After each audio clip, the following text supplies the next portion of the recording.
जय हिंद बालकों, कैसे हैं आप लोग? कैसी तैयारी चल रही है? कैसी पढ़ाई लिखाई चल रही है? निश्चित तौर पे आप लोग इस समय एजुकेशन को एंजॉय कर रहे होंगे। मैं doctor Amit Kumar Pandey, new ACNI and Sharda classes HOD of chemistry, आपका अपनी क्लास में वेलकम करता हूँ। आज का हमारा जो लेक्चर है वो बड़ा ही इम्पॉर्टेंट टाइप का लेक्चर है।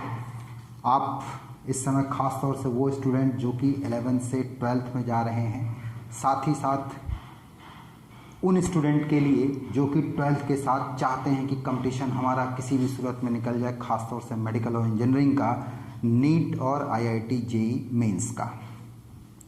इस तरीके का अगर आपको एग्ज़ाम निकालना चाह रहे हैं आप, तो आपको हमारा ये लेक्चर बड़े ध्यान से सुनना चाहिए और समझना चाहिए।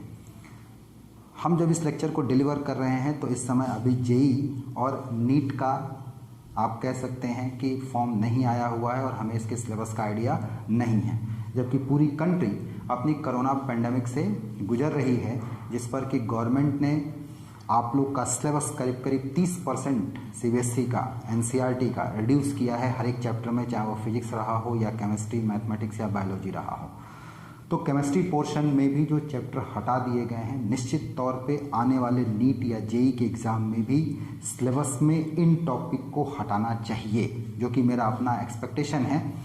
ये एक्सपेक्टेशन करीब 80% तक है कि नहीं, इनको हटाना ही चाहिए और मोस्ट प्रोबेबली ये हटा हुआ ही आएगा। अगर ये हटा हुआ आता है तो हमारी क्या स्ट्रेटजी है अपने आने वाले एग्ज़ाम के लिए, हम कैसे तैयारी करें? तो हमारी स्ट्रेटजी ये है कि हम इन 30% को कम फोकस करेंगे, जबकि रिमेनिंग 70% को हम ज़्यादा फोकस करेंगे। ठीक है जी।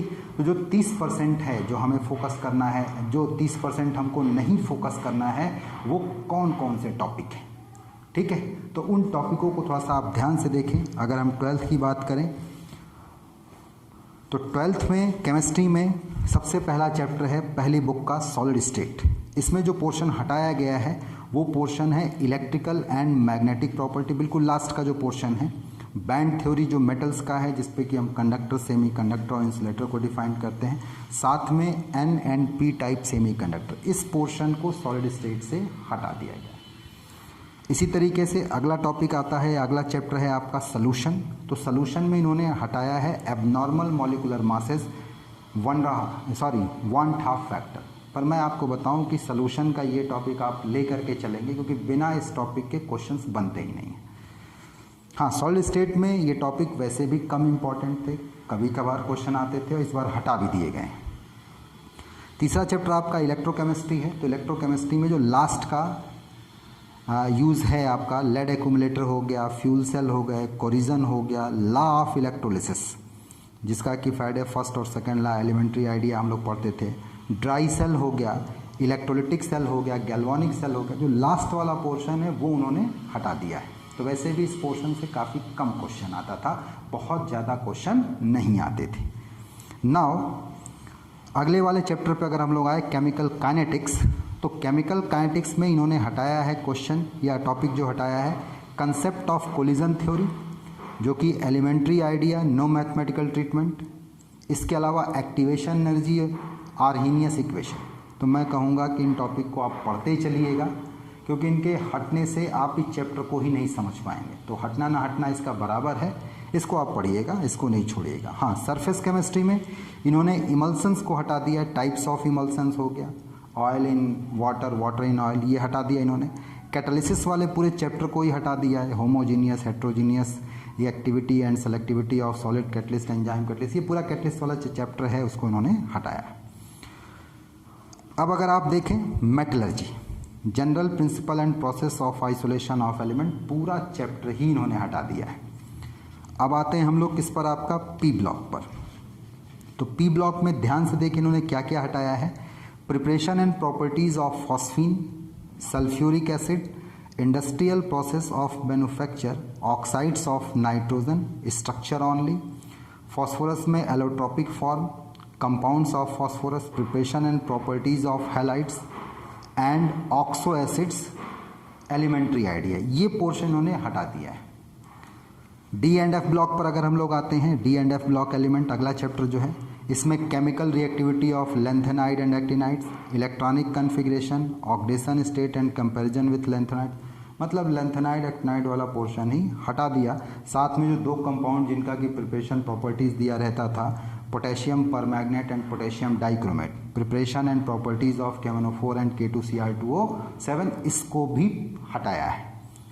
अगला चैप्टर जो कि कोऑर्डिनेशन कंपाउंड है, इसमें जो इन्होंने हटाया है structure and stereo isomerism, geometrical और ऑप्टिकल इन्होंने हटा दिया। Importance of coordination compounds in qualitative analysis, extraction of metal and biological system, जो लास्ट वाला पोर्शन था वो, और स्टीरियो केमिस्ट्री और स्ट्रक्चर ये हटा दिया है।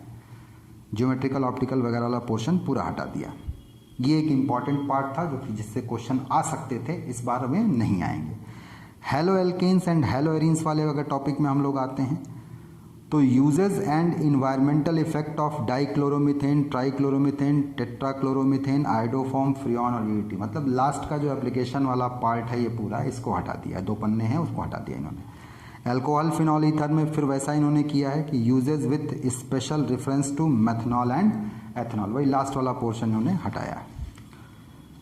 फिर अगला chapter aldehyde, ketone, carboxylic acid, इसमें से इन्होंने कुछ भी नहीं हटाया है, पूरा चैप्टर एज सच रखा है, बेहद इंपॉर्टेंट है पूरी ऑर्गेनिक का।